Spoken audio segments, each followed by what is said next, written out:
Halo, assalamualaikum warahmatullahi wabarakatuh. Kembali lagi dengan Wong Osing Channel.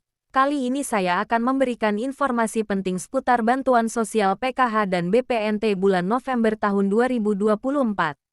Tapi sebelum kita masuk dalam informasi selengkapnya, alangkah baiknya Anda like, komen, subscribe dan share terlebih dahulu agar channel ini bisa berkembang secara maksimal. Nah, langsung saja kita simak informasi selengkapnya. Penyaluran dan pencairan bantuan sosial (Bansos) seperti program Keluarga Harapan (PKH) dan bantuan pangan non-tunai (BPNT) terus berlanjut meski sempat terhenti sementara pada akhir pekan. Namun, kemarin Senin, tanggal 18 November tahun 2024, proses tersebut dilanjutkan kembali.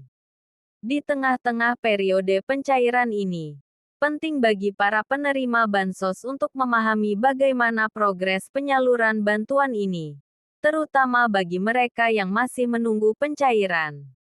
Seperti yang kita ketahui, libur akhir pekan pada Sabtu dan Minggu kemarin menyebabkan penundaan sementara dalam pencairan bansos. Hal ini mengakibatkan beberapa penerima masih belum bisa mengakses bantuan yang telah dijadwalkan. Namun, pada Senin, tanggal 18 November tahun 2024, proses pencairan kembali dilanjutkan, dan update terkait status pencairan pun mulai diperbarui. Pada pertengahan November ini, penyaluran bansos PKH dan BPNT untuk periode November-Desember tahun 2024 menunjukkan kemajuan yang signifikan. Beberapa keluarga penerima manfaat KPM sudah dapat mencairkan bantuan tahap kelima untuk periode September-Oktober tahun 2024. Meskipun masih ada beberapa yang terpantau dalam proses verifikasi dan validasi data. Penerima bantuan yang belum menerima dana tersebut disarankan untuk tidak khawatir. Proses pencairan bansos dilakukan secara bertahap atau gelombang. Bagi mereka yang masih belum mendapatkan bantuan, diharapkan untuk memeriksa saldo secara berkala melalui mesin ATM, agen bank terdekat, atau aplikasi mobile banking. Bagi penerima yang sudah menerima bantuan, penting untuk menggunakan dana tersebut sesuai dengan ketentuan yang telah ditetapkan. Bantuan PKH, misalnya, seharusnya digunakan untuk memenuhi kebutuhan pendidikan anak, kesehatan ibu hamil, balita, atau lansia. Sementara itu, untuk bantuan BPNT, alokasinya diharapkan digunakan untuk membeli bahan pangan yang bergizi, seperti beras, protein hewani dan nabati, serta vitamin dan mineral yang mendukung kesehatan. Kementerian Sosial juga mengingatkan agar dana bansos tidak digunakan untuk hal-hal yang tidak sesuai dengan peruntukannya.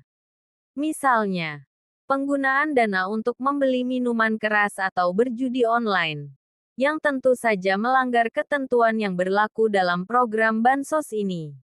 Selain PKH dan BPNT, bantuan atensi API juga terus disalurkan.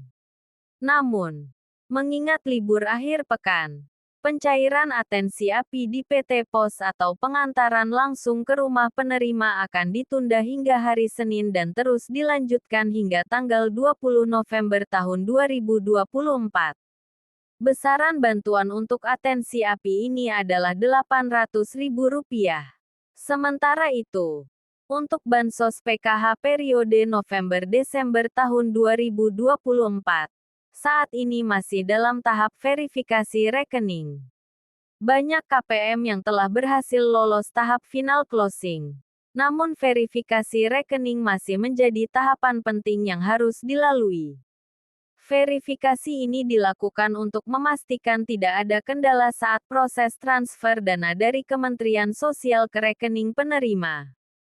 Pada penyaluran bantuan PKH dan BPNT tahap 6 yang berlangsung pada November-Desember tahun 2024, ada sejumlah KPM yang sudah berhasil melakukan pengecekan rekening. Meskipun begitu, masih banyak yang belum mencapai status SP2D, yang menunjukkan bahwa proses pencairan sedang berlangsung.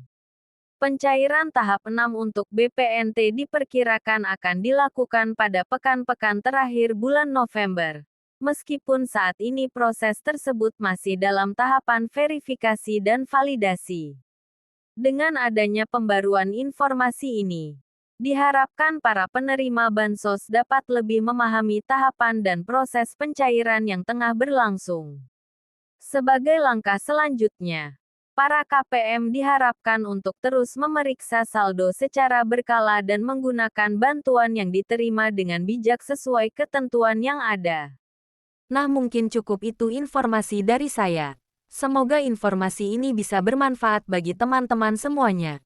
Wassalamualaikum warahmatullahi wabarakatuh.